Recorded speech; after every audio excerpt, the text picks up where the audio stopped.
I ain't gotta explain no more of that though. I know it's gonna be a second for everybody to get in here, man. So I'm gonna let y'all go and get in here. I probably should have looked up exactly what video I told y'all this on. But if you are one of my regulars, and shout out to the regulars, man. If you're not a regular, I welcome you to be one. What's up, too? That's a regular, y'all.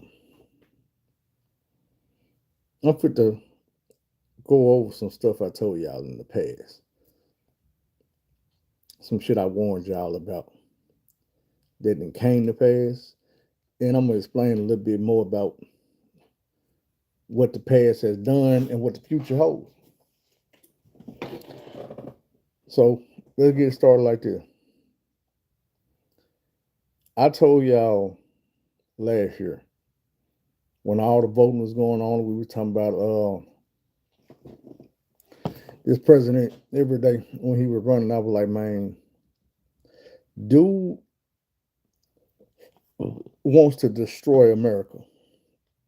And I know a lot of people are like, man, that don't even make sense. Come on now.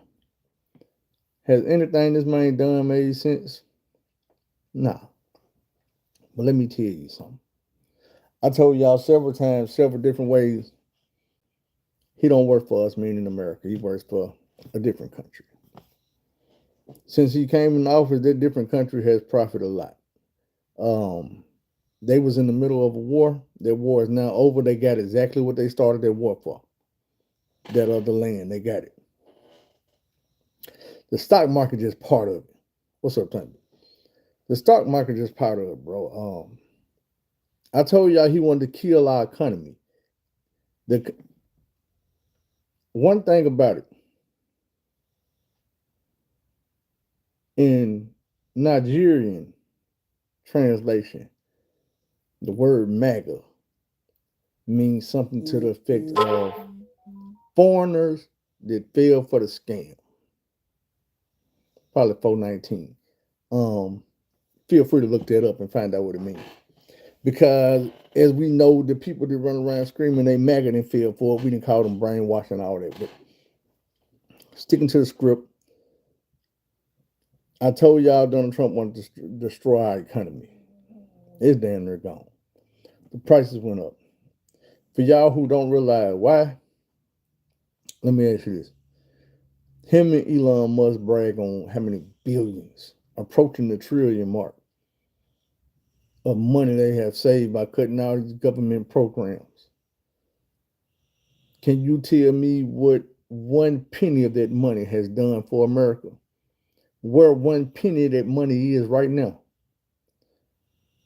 I tell you what, I think it's all in their pockets. And I will also tell you this. If it is, every last red cent is in their pockets, divided 50-50 down the middle between that president and his boyfriend. What can we do? Nothing. Because before, and I told y'all this, before he was allowed back in office, he got Congress to pass a law saying he could do whatever he wanted to. Long as he was in office, it was the scope of his presidential duties. And he gonna say, well, me shutting down them government programs and me shutting down all this over here and collecting that money was part of my job. Well, where the money go? It don't matter where the money went. You can't question me. You can't bring no charges on me. So why even investigate and try to find out where the money is? Fuck you. Fuck that money. Sorry. And I'm like, y'all don't remember us talking about all that?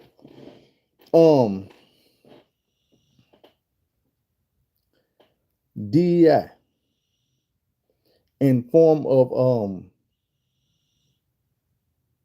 let's say justice for all, since it's America. DEI is inclusion.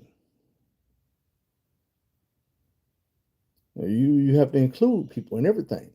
So when you say we're gonna give y'all a deal over here, You can't say, well, we're not going to give y'all this deal because you black. Or we're not going to give y'all these rights because you Mexican. Or we're not going to treat you like this because you Spanish or you Haitian.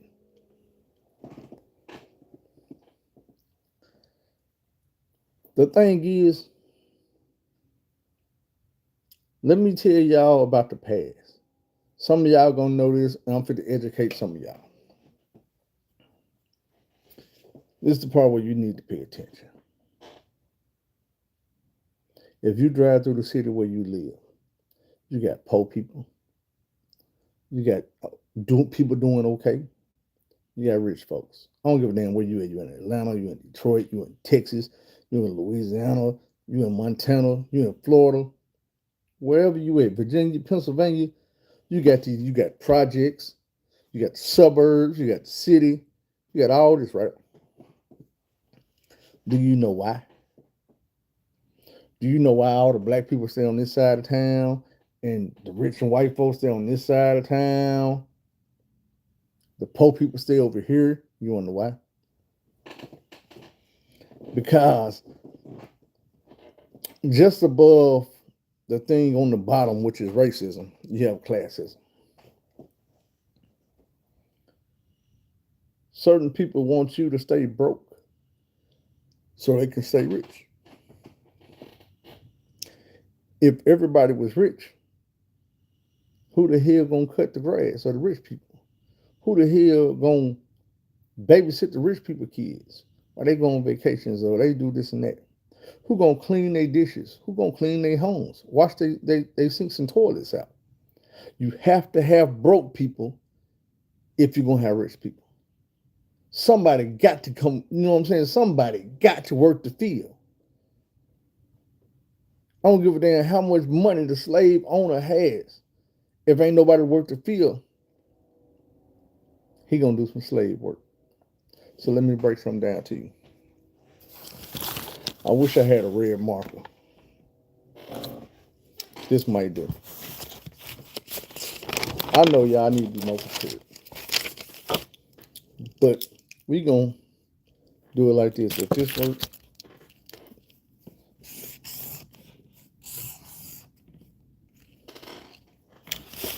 on this piece of paper I have a silver square. And let's do it like this. That shit didn't work. But I got it in the pen right here.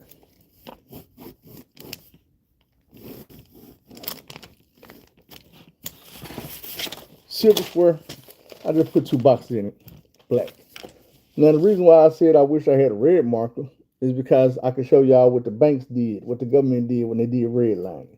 Say this is the whole city. And say these black lines are red lines. Inside these red lines, we're gonna go no loans,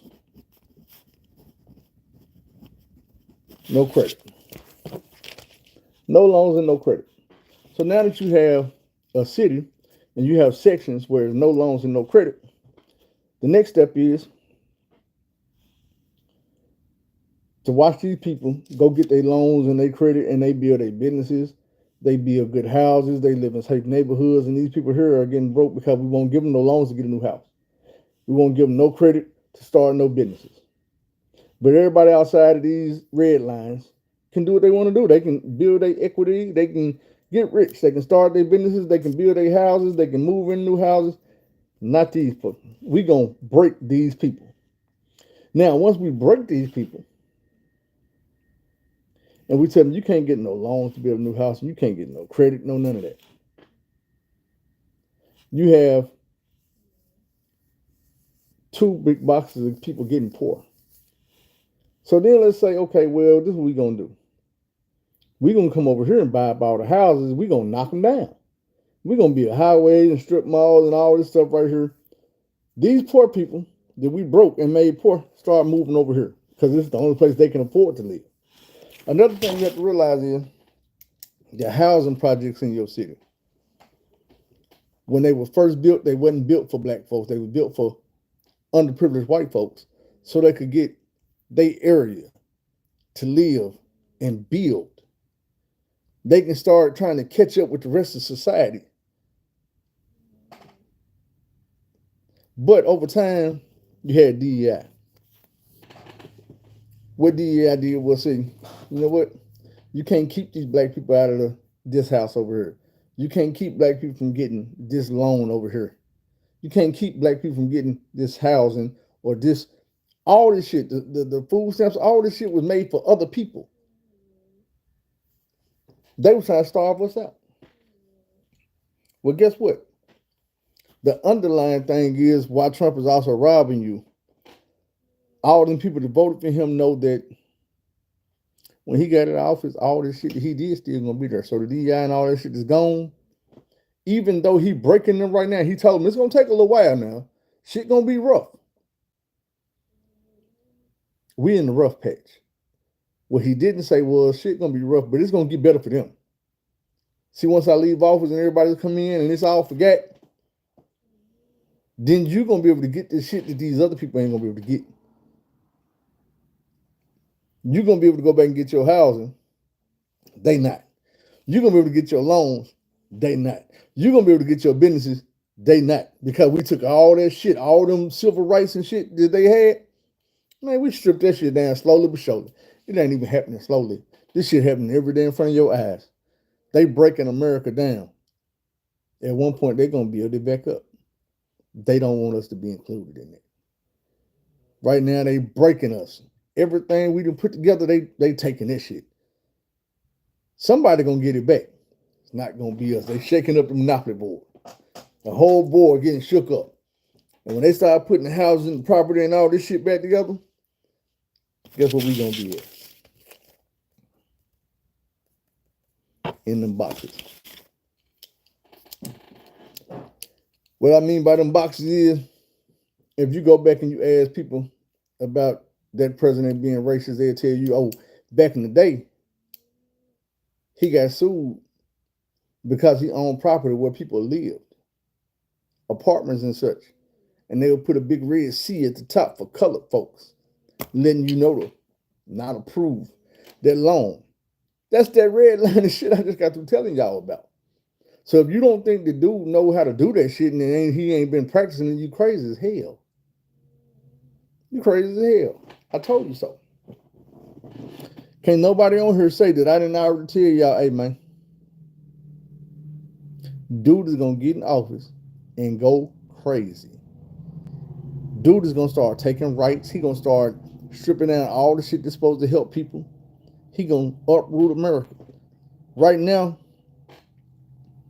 at first it wasn't so bad because you had people that could think like Canada, and they was like, well, we fit to stop fucking with American products that come from red states. The people who actually voted for this dude, but it's getting to the point where it's like, you know what? Like Muhammad Ali say, when you sitting in the room and you open the door and you send 10,000 snakes coming your way, you shut the door. You don't wait to say, well, all the snakes don't want to bite me, so I'm going to let them all in and hope the ones that don't want to bite me protect me from the ones that do. The world is looking at America like we them 10,000 snakes. And they know everybody ain't trying to fuck them over. But they not trusting none of us because you got niggas this putting on MAGA hats. You got Mexican people that's putting on MAGA hats. Now the rest of the world sitting back looking like, now, why in the hell would these Spanish people do this to themselves?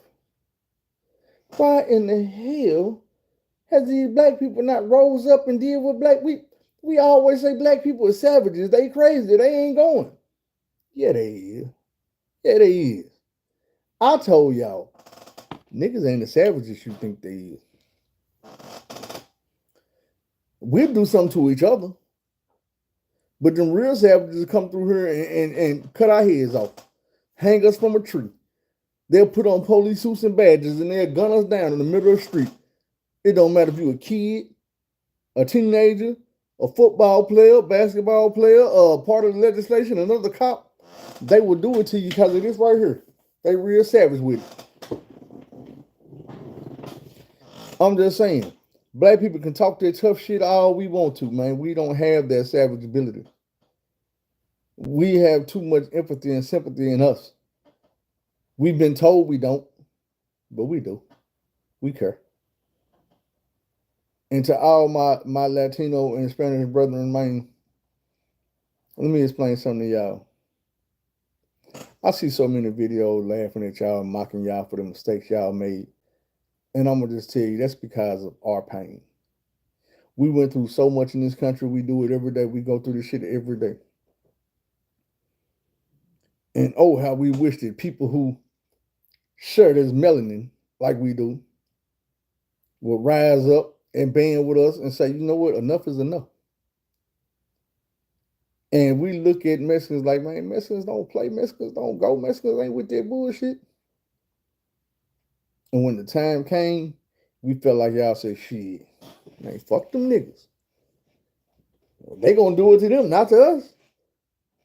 Get them. And then we sat back telling you, no, bruh, you walking, it's like when you watching a scary movie and you see the person walking into the house with a killer head, and you know it's about to happen. My Spanish brethren, y'all was the people walking into the house with a killer head. And we was yelling at y'all, don't go in that house. Don't open that door. And you did. And you got your head cut off. And then another one walked in, head cut off. Another one walked in, stabbed. Another one walked in, shot. And then y'all look at us like, man, why y'all didn't say nothing? And we sitting there like, why we didn't say nothing? Why we didn't say nothing? It ain't that we really mad at y'all, man. We feel sorry for you. But we at that part where it's kind of like you got to realize we laugh at the pain. We've been going through the bullshit so long that we laugh at the pain. We knew Donald Trump was looking for a way to get y'all out of here. We thought y'all knew it too. I've seen Mexicans online talking about other Mexicans that didn't come here. Man, look, one woman was talking about her own family. Like, I got a lot of family members that came here legally, been here 20, 30 years. And they were like, so you don't mind your family members getting deported? She was like, no, they can just come back the right way.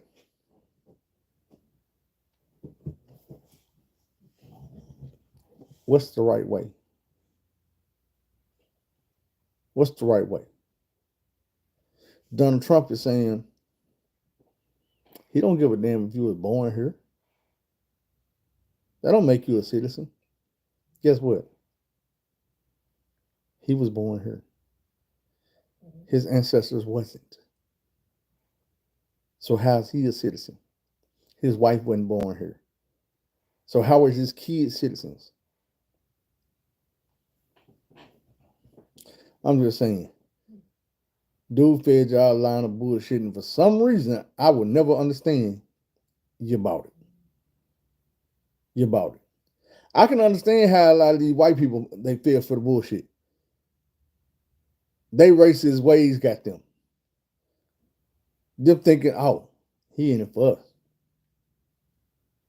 They never imagined that he was going to be taking all their money from the government and putting it in his pocket.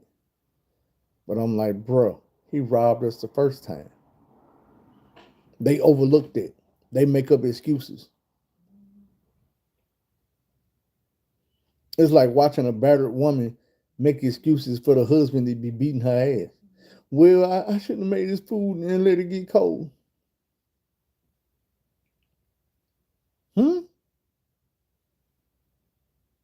I should have had the house spotless when he got home. Say, man, you should have did a lot of things, but what you shouldn't have did was got your ass beat by the man who's supposed to love you. You see what I'm saying? That marriage, when you get married, there's some things saying about God putting it together. God ain't put you with no woman to beat on her. God ain't put you with no woman to cheat on her, to do her wrong. God made you like he made him. He don't want none of us getting treated bad. But then you have them people who will get sworn in the office without even touching the Bible. Yeah, that's because they losing their farms, they losing their businesses, they losing them houses. They mad. But see, this is the thing about it. I said that too. I know I probably don't have a lot of farmers on here listening to me, but I said that too. I said, hey, when Trump first came into office, one of the first things he did was cost America the soybean contract with China. $300 billion contract. You know where that money went? Russia. Russia. They picked up the soybean contract the next day. $300 billion contract. And I'm like, this man just took 300 billion away from us and gave it to Putin. But the red hats will say, man, he ain't under Putin control. Putin don't run him. He don't even like Putin. He be checking Putin.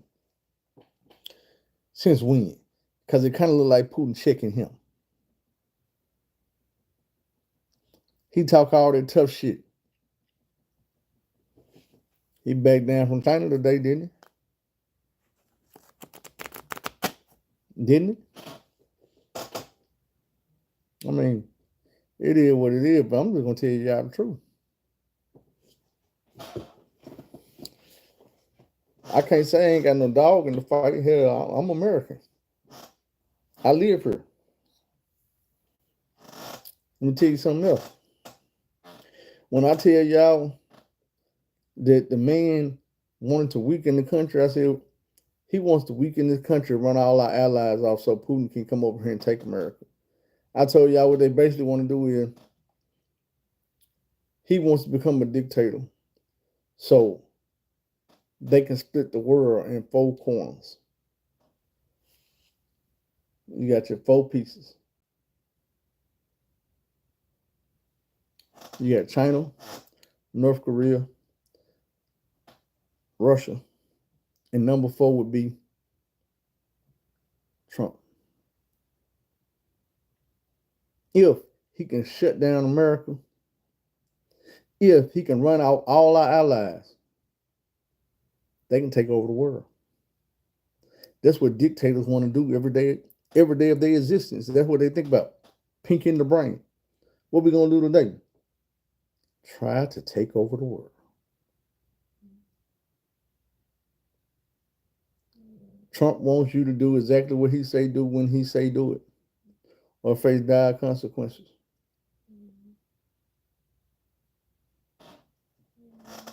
Trump wants to erase history because so many smart people lean on history to shape the future. It's a warning shot. Being able to look back and see what happened. For me to be able to tell y'all, hey man, this is how we became disenfranchised. This is how they stay rich. This is how we stay poor. This is how we stay on this side of the tracks and they stay over there.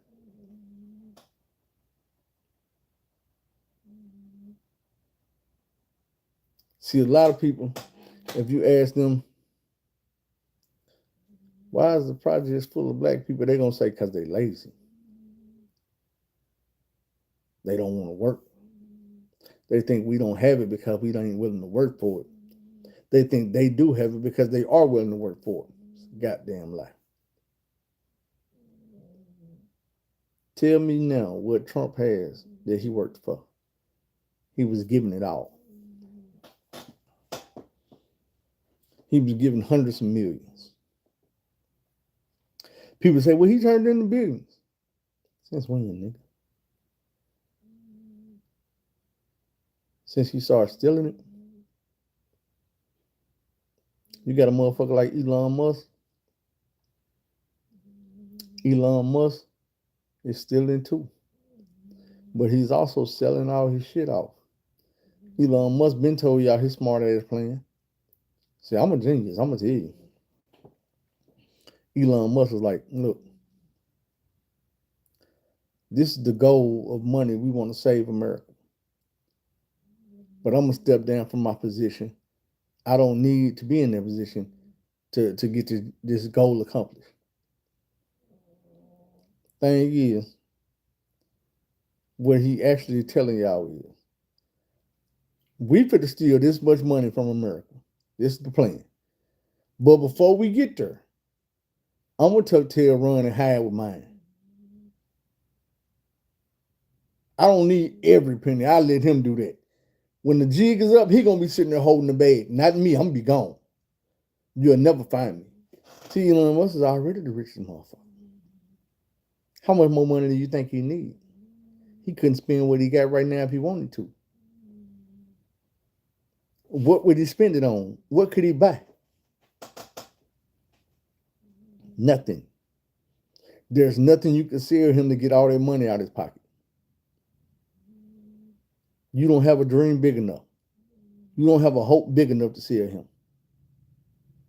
A yacht? What you gonna? A yacht factory? You could buy that over the weekend, and it's like he ain't spent no money. That's how much money he got. They ain't made the Bugatti that cost so much that he got a better eye to buy it. They ain't made the warehouse that the city he can't buy. So he don't need the money. He just want it. Greedy. But he's not as dumb as the orange dude, so he gonna get his and he gonna get on down. Right now today, if you add up everything that Elon Musk is bringing in just from government, he's making about $8 million a week. It's from government, $8 million a week.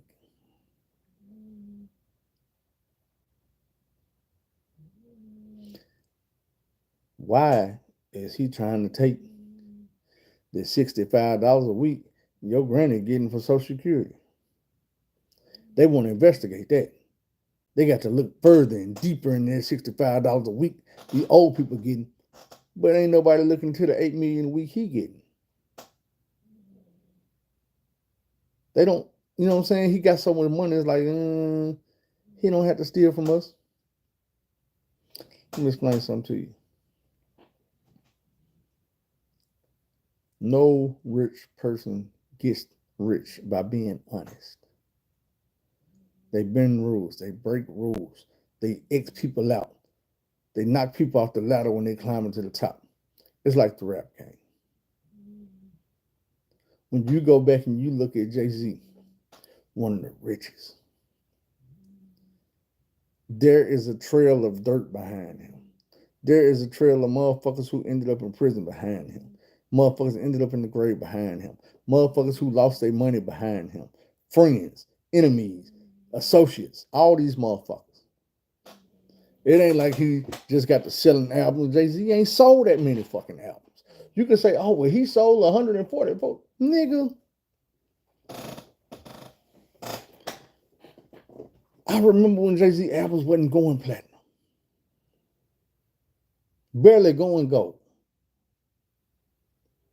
Jay-Z was not outselling the Hot Boys. He wasn't outselling goddamn me, all these folks. I've been told y'all that. See, Jay was one of them motherfuckers, he was dropping music, but he was climbing up off the backs of motherfuckers that was better than him. But he would do it so much, so often, that it looked like it was him. But I tell you, you go back and you look at his biggest songs, and they had bigger artists on it. If he was on a song with DMX, DMX was the bigger artist. If he was on a song with Eminem, Eminem was the bigger artist. If he was on the song with B.I.G., B.I.G. was the bigger artist. Ja Rule, the bigger artist. Always. But once you put it all together on one album, it looked like he the bigger artist. But you're not. You ain't going platinum on your albums. You ain't dropping 2 albums and you're going platinum. You ain't going diamond. You ain't doing all this shit these folks do. You're not selling out these arenas. Not at first you wasn't. It was the people on your songs that was doing that until all of a sudden the track record had grew and you was attached to everything they did. So it made it look like you was the big dude. You wasn't, bro. You wouldn't.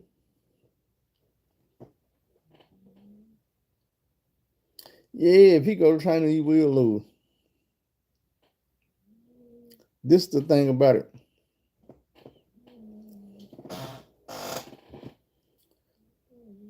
America does a lot of things well.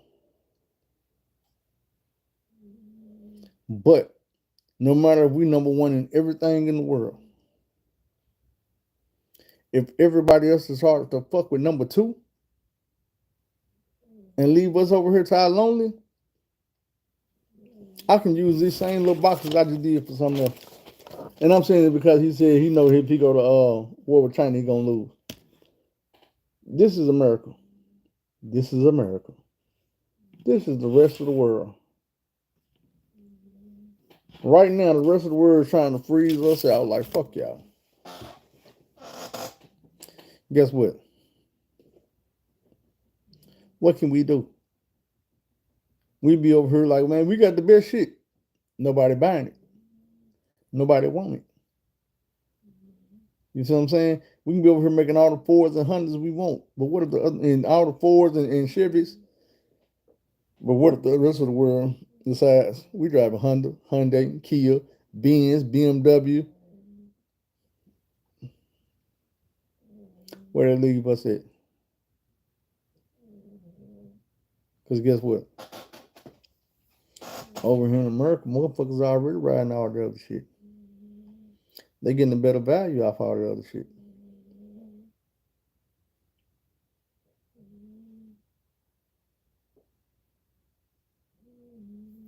But you got to think about it like this too. In the last week, how many countries have banned Americans? There's a lot of countries right now you can't go to. They're not fucking with you. Ain't nowhere to run, ain't nowhere to hide. You know how many, over the years, how many motherfuckers said, man, I'm going to Cuba. Guess what? Not no more, you ain't. Cuba don't want to see your American ass no more. You can't go. You know how many motherfuckers over in Pakistan, you came to America, you can't go back. Dude, I know so many people, so many from Asia. And when I say Asia, more specifically, Laos, Laotians. This is Arkansas. There are so many Laotians. You go to Fort Smith, they got their own whole side of town. I'm talking when you driving down the street, you see signs in Laotian. It's like a small Chinatown, but it's not. They from Laos. Can't go back. They don't want nothing from America over there. It's a wrap. And there's a whole lot of other places. They banned Americans. Like, no, nigga, stay your American Western ass over there where the fuck you from. Motherfuckers look at us right now like, y'all, either you purposely part of the problem or you ignorant enough to be part of the problem. Or you weak enough to be part of the problem. Whatever it is, we don't want none of that shit over here. Either you real wrong, you a little bit wrong, or you kind of wrong, but ain't nothing right. And I say, can't argue with them. You can't argue with them. What's the argument going to be? Oh, man, we tried to tell them. Man, we couldn't get through to the Mexicans. How the hell we going to get through to the white folks?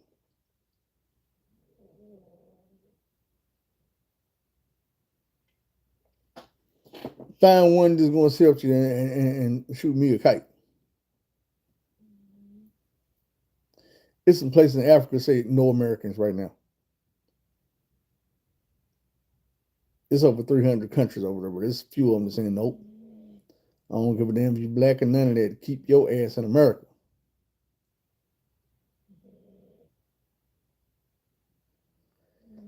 It's sad, man. Cause we try.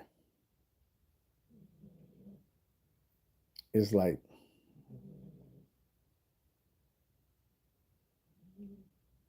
sometimes, even though we know that God saved his toughest missions for his hardest soldiers,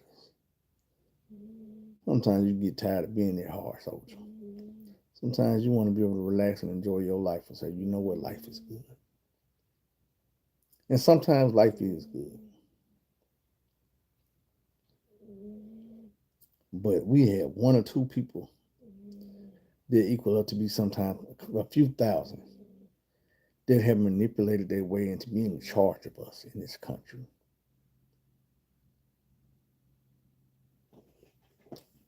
That won't fight for this country. Thing is, it's the underlying racism.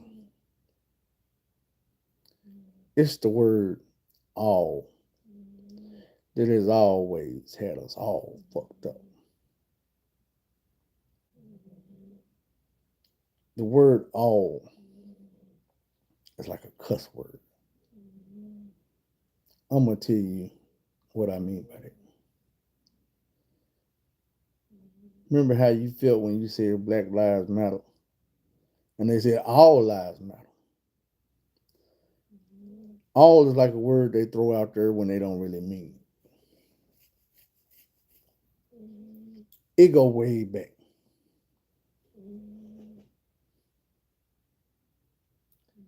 I remember Thomas Jefferson said something like, all men are created equal. All men. He had about 250 men as slaves when he said that. So no, not all men were created equal in your eyes, partner.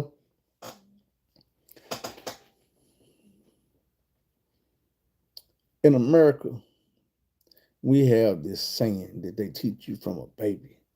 And at the very end of it goes, liberty and justice for all. Not all, not everybody. Everybody don't get liberty, which is freedom. Everybody don't get justice. Not all. When we say Black Lives Matter, we wasn't saying all other lives don't matter. We were saying, hey, y'all said all. We have to remind y'all that Black lives are part of them other lives because it seems like we don't matter. It seems like we the ones getting killed. We the ones getting locked away. We the ones getting cheated and mistreated. Hey, we matter too. Maybe it would have been better if we would have said Black Lives Matter too. Like letting y'all know that, hey,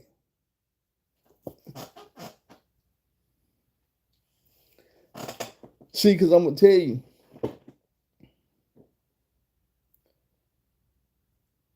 Mexicans asking for our help kind of sound like they're saying Mexican lives matter. So it's ironic and it's funny to us when they be like, hey, well, why y'all don't help us? Why y'all don't stick with us? Why y'all don't speak up for us? We matter too. And it's like, because you forgot to put the two at the end.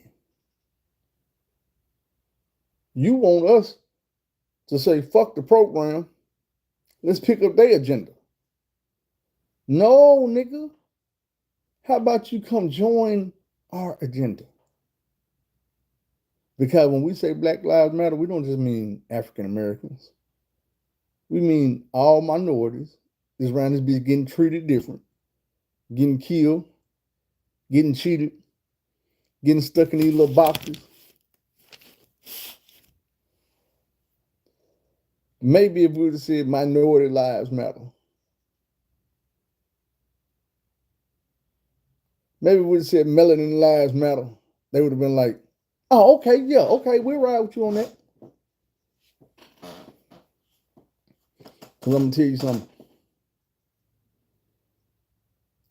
Anything black people have ever done for the betterment of black people was for your ass too. We was never going to stand and protest and say, hey, stop killing us. Well, kill them. That ain't what we did. But see, y'all stood back and said, hey, Holmes, We with you, Holmes. Just don't do us wrong. And then dude was like, bet. And then he did y'all ass wrong too. And y'all was like, damn, they did us wrong. And we sitting there like, told you don't go in that goddamn house. I told you. That don't mean that we don't still stand with y'all. That just means that if you keep on trying to ask us why we don't stand with y'all, we gonna laugh at you. We gonna brush you off. We gonna crack jokes because you don't have to ask us to stand with y'all, bro. We already know. Anything they do to y'all, they'll do it to us. It's y'all that don't realize that whatever they'll do to us, they'll do it to y'all too.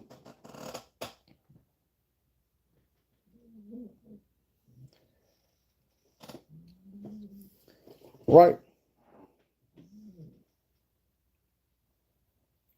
This is the thing about killing each other. Anywhere you have people, they're going to kill each other. It's always been like that. We talk about killing each other because it's us. Guess what? White people kill white people. More than anybody else, they die at the hand of another white person. Mexicans kill Mexicans. More than any other race, they die at the hand of another Mexican. Guatemalans kill Guatemalans. Guess what? More than anybody else, they die at the hand of another Guatemalan. People need to stop killing people, period.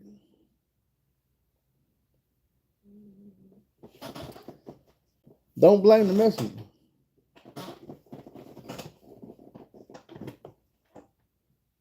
You know what happened when you flood a hood with guns, drugs, alcohol, and poverty?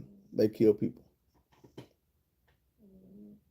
Way long time ago, Malcolm X told y'all, we don't own no ships and planes that's bringing the drugs in, bringing the guns in.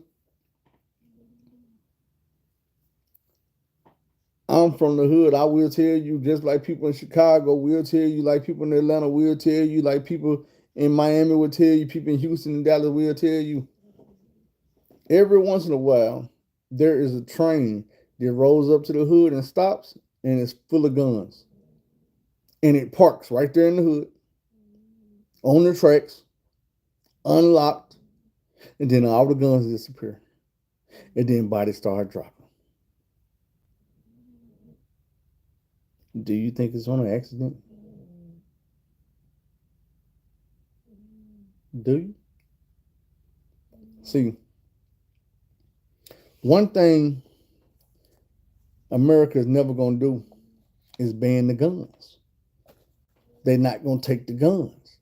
They're not going to stop manufacturing the guns. They're not going to stop shipping the guns to the hood. They will make all these laws and these rules and regulations about, oh, well, we're going to make it harder for y'all to get the guns. We're going to make it harder for these people to buy the guns. We're going to do all this. Bruh, 2 weeks later, in the hood, there will be a train sitting on the tracks and people will walk over there and look at the train and say, oh, guns. Oh, guns. Let me ask you a question. With all the military planes and tanks and all this shit, don't you think they would just stop transporting guns on trains unattended? You could load them crates up on B-52 or something and fly them where they need to go. Keep track of every last gun. Make sure it's going exactly where it's supposed to go. It's not on a train stopping in the middle of nowhere and just being left for days at a time until it's picked clean.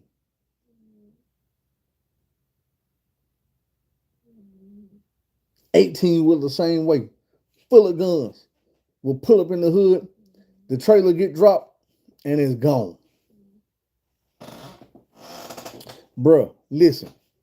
When I first moved into this house 13 years ago, right down the street, on the main street, on the corner of this road, was an 18-wheeler trailer parked perpendicular to the main road. sitting there. It sat there for 7 months. When the people finally came and got that, because it was being complained about, somebody need to come get this trailer. 7 months that I lived here, that motherfucking trailer was full of guns. Who in the hell is transporting them guns, a trailer full of guns, millions of dollars worth of guns? And they dropped it right here and left it. Nobody complained. Nobody was mad when the shipment didn't show up. Nobody tracked it to like, where is my guns? But nobody expecting them guns. Them guns were rolled off. They were supposed to come to the hood. They were supposed to get dropped off. They were supposed to get found. They were supposed to get unloaded and distributed all through this motherfucker. People were supposed to start dying. But it sat there for 7 months and nobody ever volunteered to say, you know what, I'm going to break in and see what's in it. And when the people finally came and got it, the motherfucker was full of guns. So it's easy to say, stop killing each other.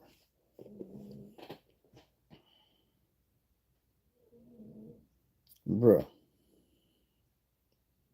Let me tell you something. The stores you hear these guns getting placed and put and shipped and left, you will never hear them stores coming out the suburbs. Never. You'll never hear these stores coming out the rich people community. Never. They have never pulled up in a trailer and left guns sitting there in Chenal, Clover Valley, the Heights, them type of places. Indian Hills. It might happen in Crenshaw, but it's not going to happen in Hollywood.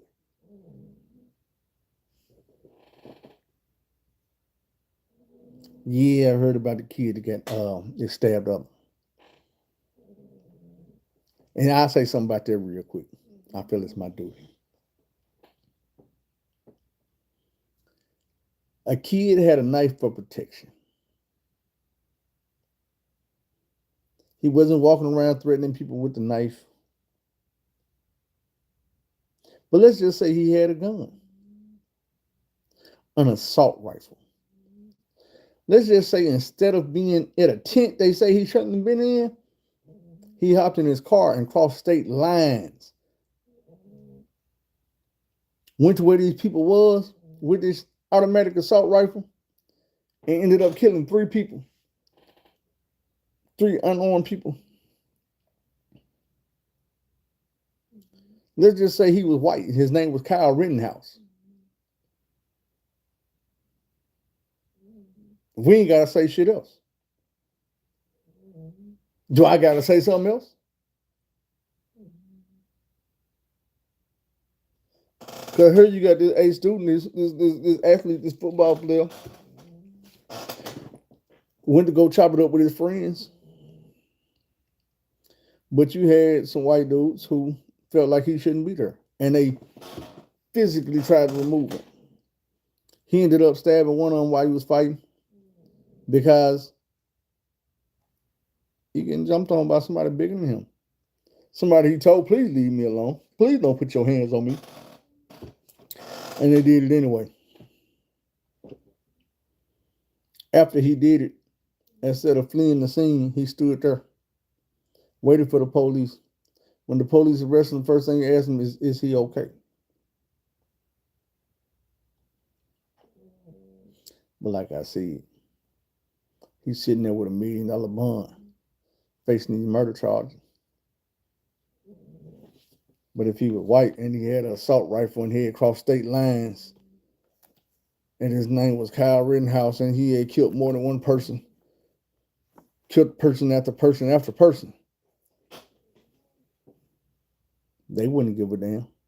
They'd pat him on his back and send him home and call him a hero for standing up for himself, not letting nobody take his weapon.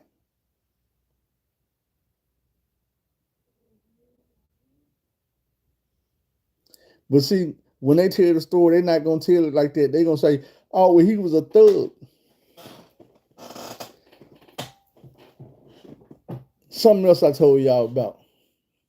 Remember when I told y'all Shaquille O'Neal and Charles Barkley was gatekeepers and they do the backbiting and the bidding of the NBA and the rest of the white people that pay them.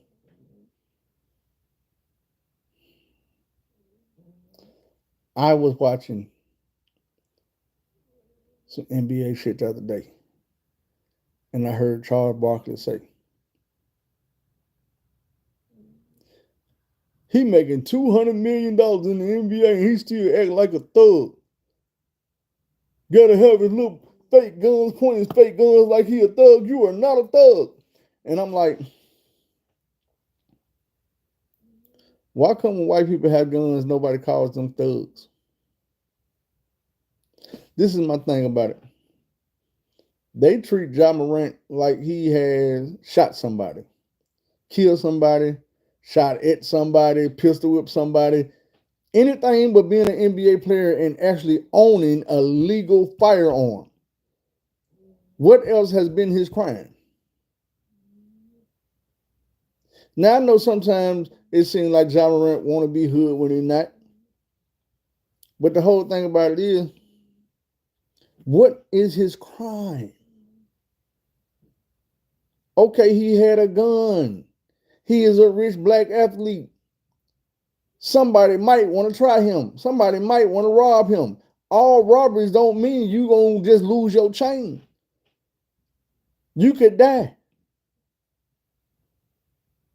They'll tell Kyle Rittenhouse in a minute, you are a hero for being able to defend yourself. You are a hero for protecting all these people and all these businesses that you didn't know none of these folks and none of these businesses. You ain't never shopped at none of these places or none of that. But you was out here protecting them. Way to go, Kyle Rittenhouse. You killed some people. Ja Morant had a gun. All of a sudden, he's a thug. He's a criminal. He's a motherfucking millionaire with no police record. Why you got to be a thug, Charles Barkley? Because guess what? Little buddy that got stabbed by Carmelo Anthony. I seen plenty of pictures of him and his twin with guns that make them thugs. That make them criminals.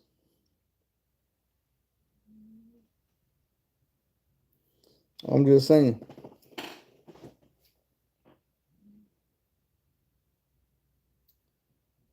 These dudes, man, they get paid. Charles Barkley and Shaquille O'Neal, that's what I'm talking about when I say these dudes. They get paid to tear down the people that the NBA want to tear down, to shape the narrative. Because they the talking head, they the ones you hear. When all the game is over, they say the shit that has the lasting impression. Ja Morant is twisted up in the middle of this shit. You don't know one thing he said about it.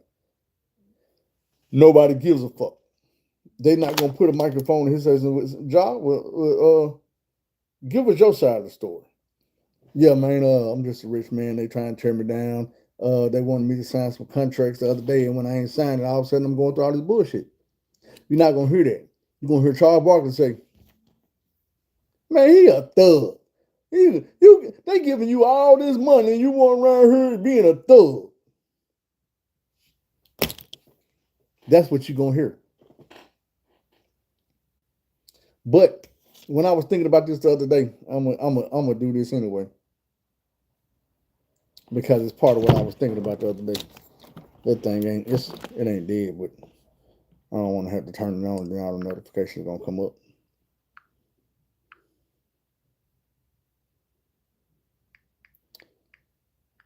So I'm gonna just show y'all this, and everything gonna hear we talking about today.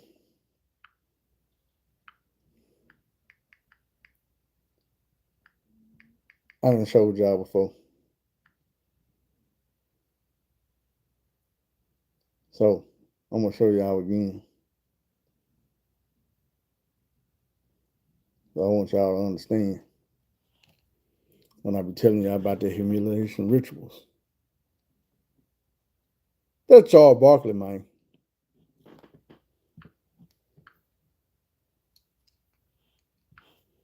You feel me? Y'all need to see that again so you know what I'm talking about.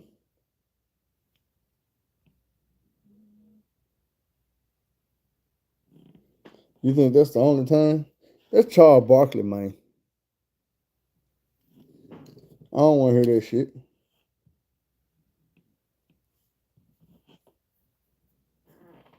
That's Charles Barkley, man.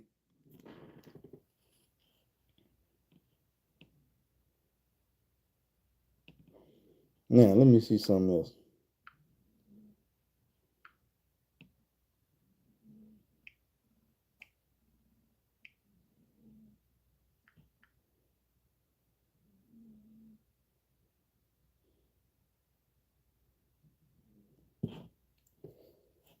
That's Shaquille O'Neal, man. That Big Diesel, man.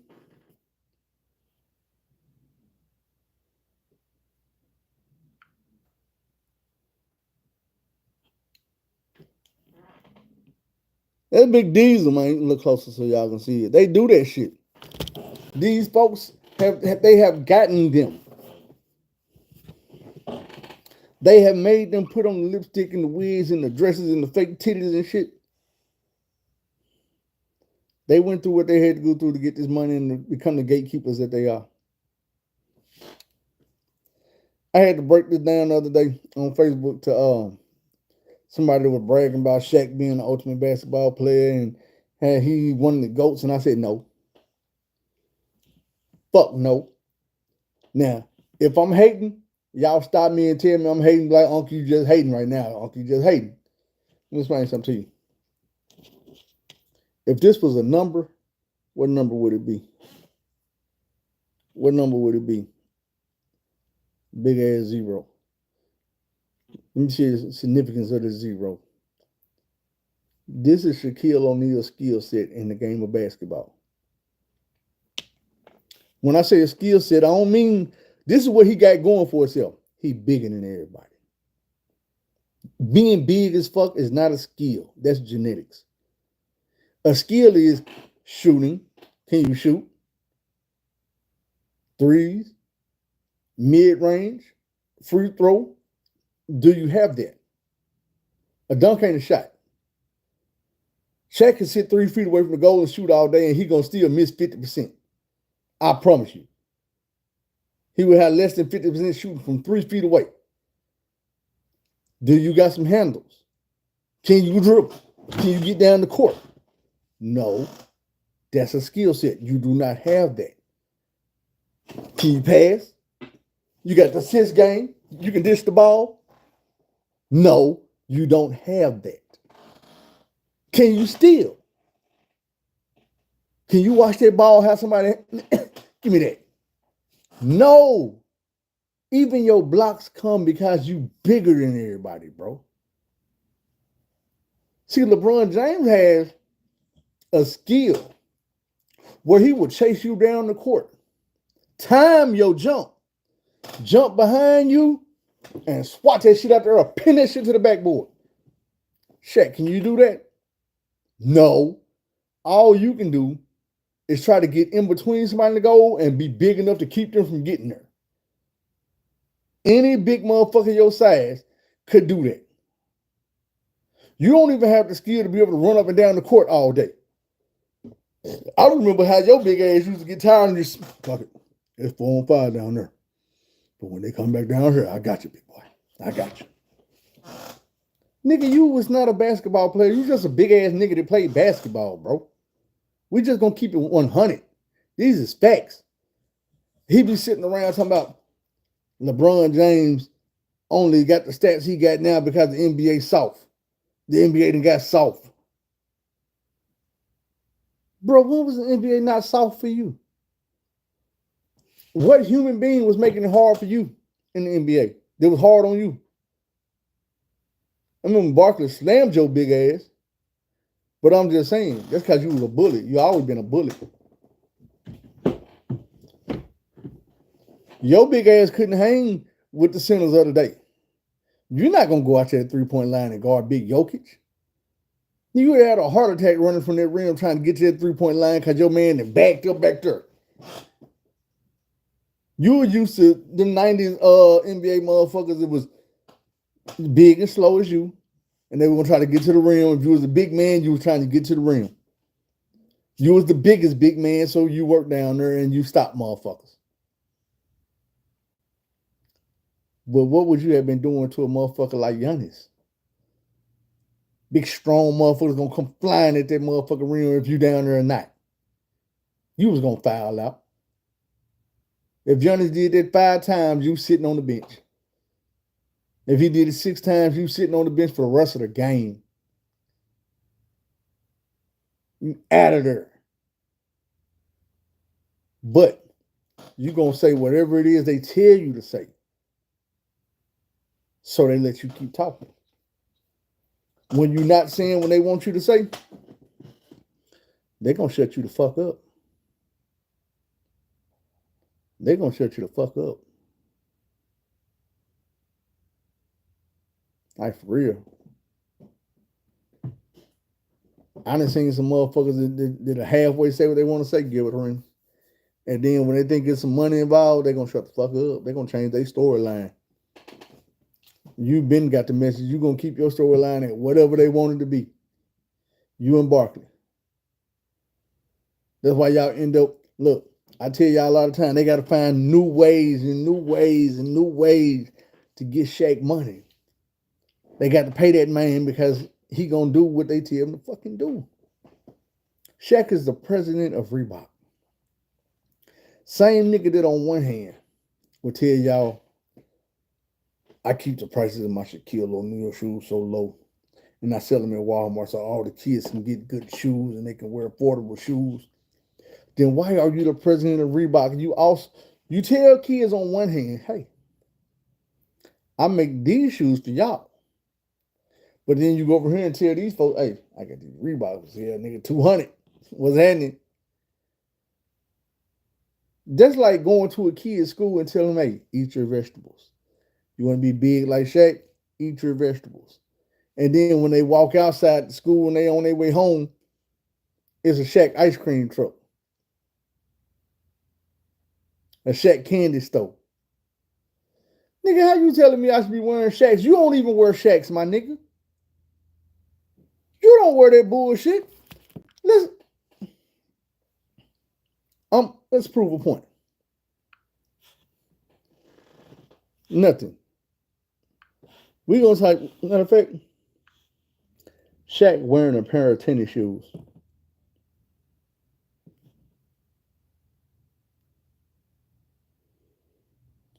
Go to pictures.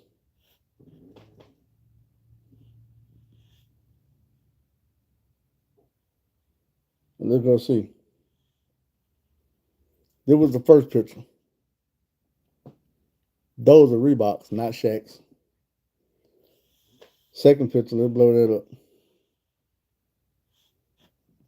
Those are Reeboks, not Shaq's. Third picture, blow that up. Some more Reeboks, not Shaq's.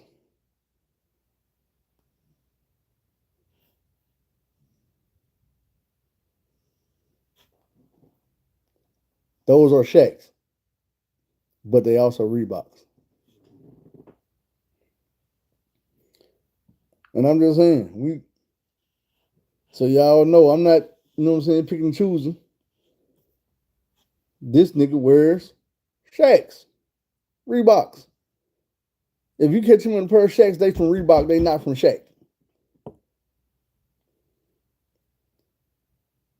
We're gonna do one more picture, man. I'm gonna just find this nigga wearing a pair of tennis shoes and blow him up. What are those? Reeboks. With a suit on. Reeboks. One more.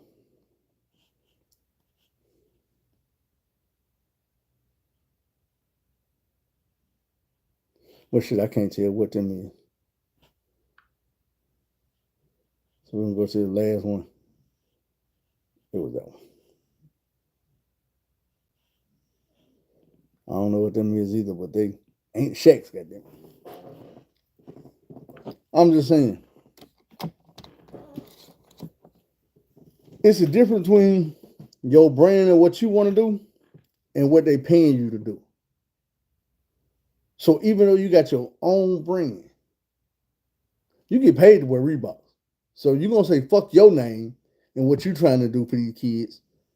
I'm gonna wear these and I'm gonna advertise these. Same thing I said about 50 Cent when we were listening to the thing. He was my man. My son, my baby mama told my son that he deserved 50 pair of shoes. I say, 50.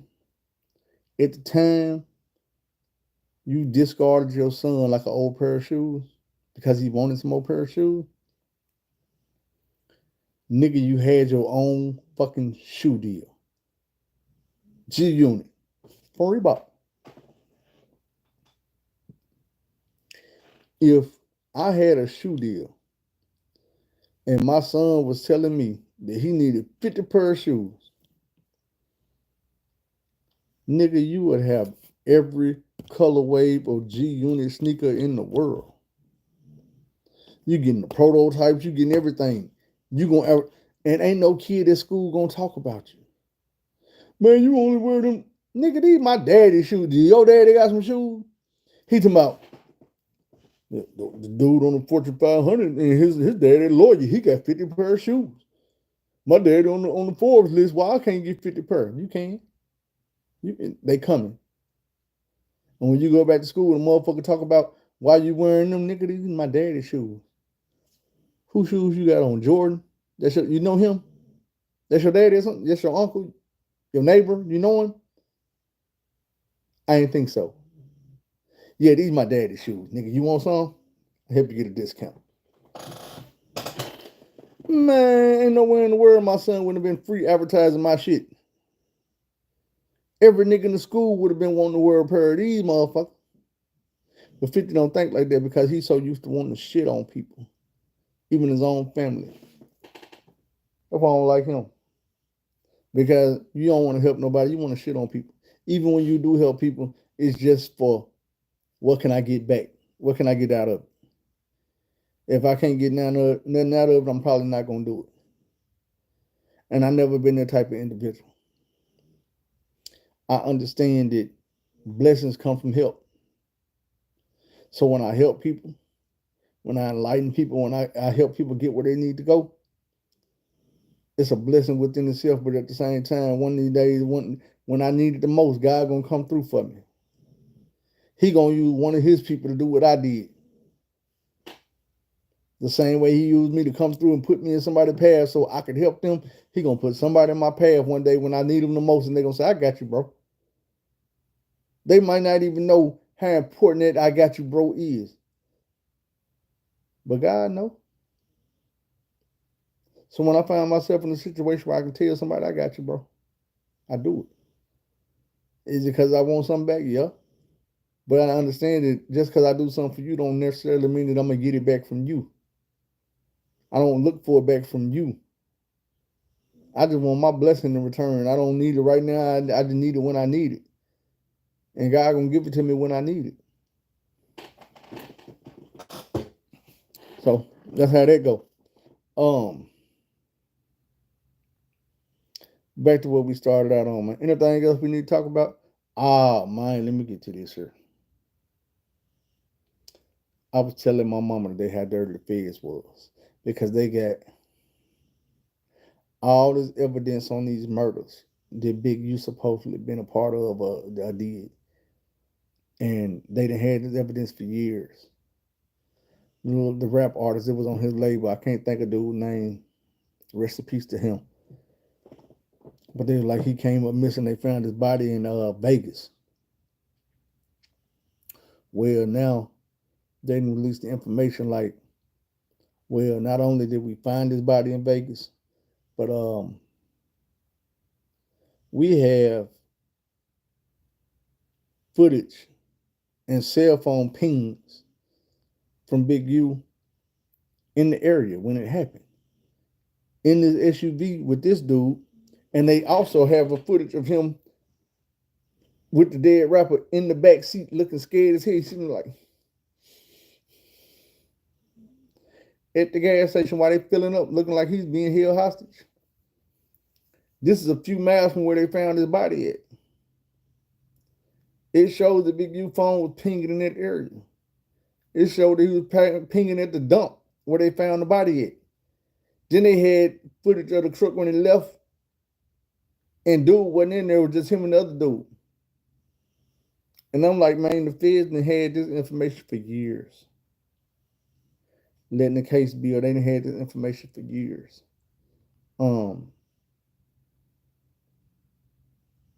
Why not get that dude mama, his family, some closure? Why not put away the dude that y'all know did this murder? Y'all just want to sit.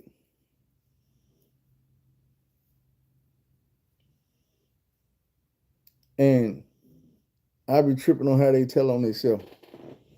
Loose Cannon did a whole lot of loose lipping, sinking ships. When he was talking about, and for y'all that ain't realized, if you ever seen Loose Cannon, you heard dude talk, my cousin's remedial. He's slow. He's slow, like a tricycle. Real talk. He didn't realize, he knew he was making dude look bad. He didn't realize that he was building a federal case when he was telling on Big U, saying he was the police. Where he said, man, Big U will hand out all these guns, and he be writing down the serial numbers of the guns before he give it to these people. What really fucked him up was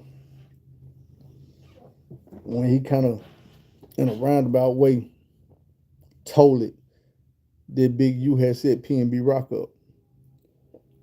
Because he said that they were sitting in the restaurant when it all went down, when dude lost his life. Somebody showed the recording of him saying, oh man, we was there, we saw the whole thing. Then they showed the recording of PNB Rock saying that how he don't check in and how he done came to LA several times, and Big U or other motherfucker told he need to check in. He told he wasn't with that checking in shit. Niggas had ran up on him and tried to rob him. He was like, man, they ain't get me because, man, I stay ready, bro. I stay ready. Nigga ain't gonna get me. Then he cut right to the clip of Big U talking about how people better check in. It's dangerous. They showed the clip of Rondo talking about he ain't checking in. It's, man, perfect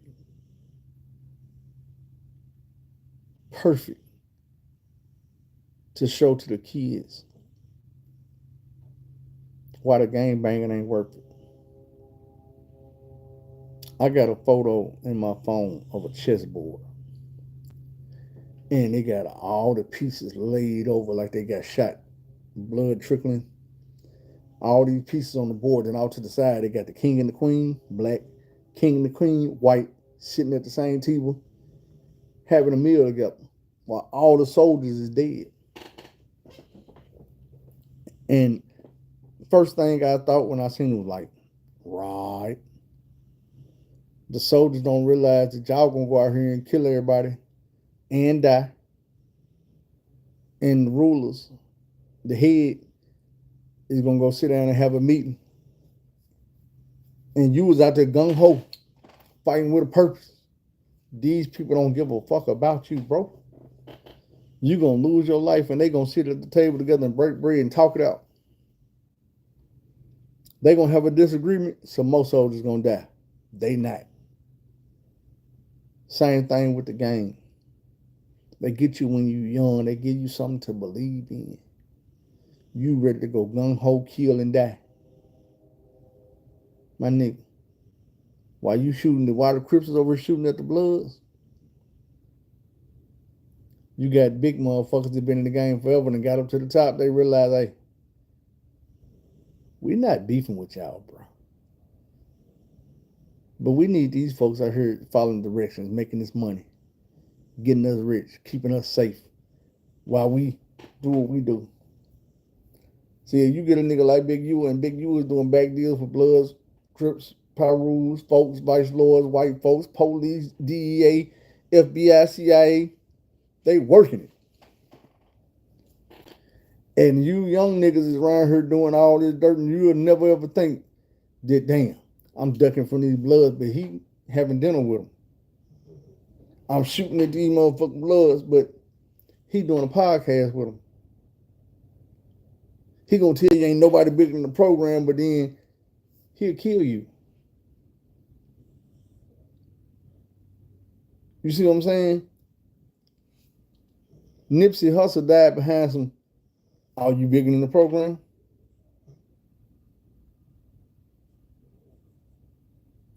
Nipsey Hussle was a Rolling 60 Crip. He died at the hands of a Rolling 60 Crip. For what? What did he do wrong? What can the Rolling 60 Crip say he did wrong? He stood on everything they wanted him to stand on. He represented everything they wanted him to represent. If you ever seen Malcolm X, it gets to that point where it's like, oh, you think you bigger than Brother Muhammad? Well, that's kind of what it was. Nigga got too big. They got to beefing over some goddamn studio equipment. Then you want his equipment back. Like DJ Quick say, somebody must have wanted me to quit because they broke in my house and stole all my shit. They must have thought that I was going to play the punk role just because my equipment got stolen. Except then nobody breaking Nipsey house and steal his equipment. Big U came back like, man, that's my equipment. We need that back. So some of these niggas who ain't blowing up and ain't got no fame can use it, and we can slow you down and stall you and hurt your career. Man, come on, man, call a spade a spade. It is what it is. That's why I tell y'all, the game banging ain't worth it. The dying and the killing ain't worth it. The losing your life to the grave or to the penitentiary yard ain't worth it.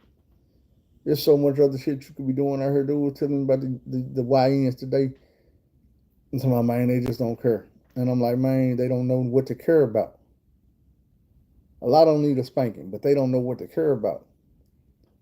See, the YNs think that being a caterpillar is the best part of life because they ain't never evolved into that butterfly yet. They think getting some pussy and having some money is the best thing you could be doing with your life. They don't know what it feels like to have a neighborhood proud of you, or a city proud of you, or a state proud of you, or a country proud of you. They don't know what it feels like for people to say, you know what, I'm proud just to know you. Because you are that righteous of a person. You done did that much good. You done uplifted that much. I'm proud just to say, I know you, bro. Because they got a sense that if I do wrong, I can get there faster. I can take that shortcut. If I kill a bunch of people, if I build my reputation up, then I can hear that same shit from some more young niggas. Thing is, them motherfuckers don't matter. The people who tell you they proud of you or they like you or they feel you or you hard or you got that name, you top, or whatever it is. Bitch, that shit don't matter. Their reputation ain't shit. It ain't gonna get you nothing. You niggas is out here making babies and ain't leaving nothing in the world but kids. You ain't leave your mark on nothing. Nothing positive.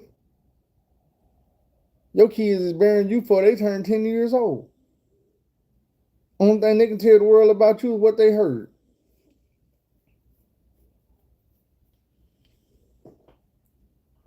And live long enough to become a butterfly. Leave your mark on the world. Make your family, your neighborhood, and your community proud. Start a business. Invent something. Reach out, touch somebody, help somebody. And when people start knowing you for that, ain't no better feeling. It is no better feeling. That shit'll humble you so fast, man. That shit'll make you smile, nigga. The first time I pulled up somewhere and somebody recognized me, somebody screaming my name, somebody want to take a picture with me,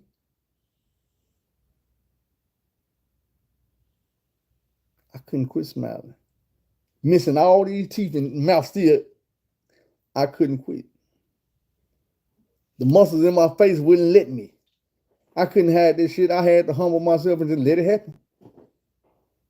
Because somebody loved me. Somebody was proud of me. Somebody thought that much of me. Like, nigga, I'm just me.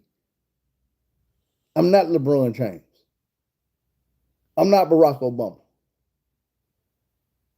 But for a second here, you couldn't tell me shit. Somebody recognized my face and what I did and thought enough of me to say, hey, man, I need to take a picture with you. Ain't no better feeling than that. Ain't no better feeling than that. All that other bullshit,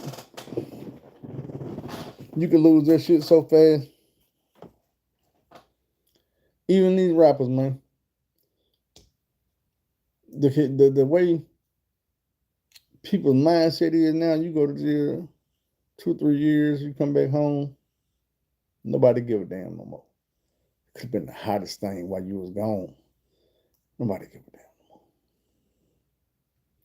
I remember when Bobby Shmurda got locked up and they were like, oh man, he real, he took his charge, he kept his homeboy. Name me the name of a Bobby Shmurda song that hadn't been out since he been out. I'll wait. Google it. I'm just saying, that nigga time is come, that nigga time is gone. Yeah, we still know his name, but ain't no selling out no shows. Ain't no everybody know you. People gonna pray when they see you. People don't see you because you just ain't popping like that no more. And that's not saying nothing bad against Bobby. I'm just saying I'm using him for example. It's like, bro, once you go off the streets, you don't come back guaranteed to be that shit no more. He had one good song and then it was over. My thing is,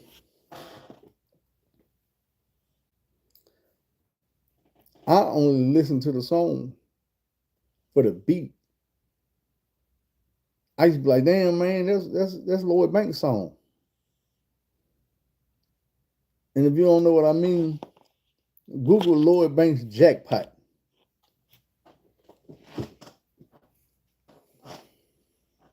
That's how that song came about. Lloyd Banks made a what should have been a hit, but instead of paying the man for the beat, he put the song out. Bobby Shmurda went back to the same producer, bought the beat, dropped his song a couple years later.